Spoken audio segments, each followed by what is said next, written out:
Moi, j'ai peur. En tant que femme, j'ai vraiment peur. Que faire quand les seins nourriciers et sources de vie deviennent aussi l'une des principales causes de décès pour la femme? Savez-vous qu'ici au Mali, chaque jour, 3 femmes meurent de cancer du sein selon les données épidémiologiques nationales? Oui, je dis bien 3 femmes. Je vais vous relater l'une des peurs bleues que subit chacune de ces femmes à longueur de journée. Une jeune dame vient en consultation, ayant une énorme plaie au niveau de son sein gauche. Pendant longtemps, elle a préféré passer par des traitements traditionnels, mais sans succès. Et bim, on lui diagnostique une forme très agressive de cancer du sein. Alors, elle subit un traitement très coûteux, avec beaucoup d'effets secondaires, tels que la perte des cheveux, la fatigue intense, les vomissements, j'en passe.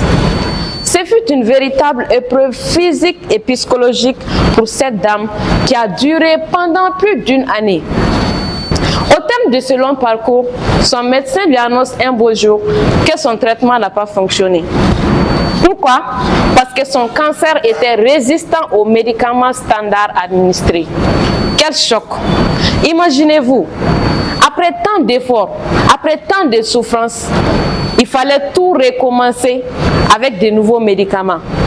Malheureusement, la dame n'avait plus les moyens et elle succomba à sa maladie.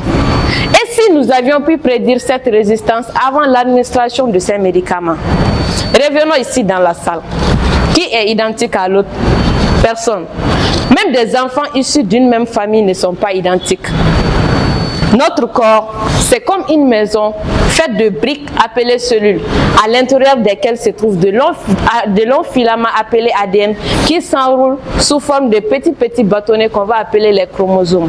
Tout cet ensemble forme notre génome. C'est ce qui fait de chacun de nous des êtres uniques. Généralement, ce génome est stable, il n'y a pas beaucoup de modifications.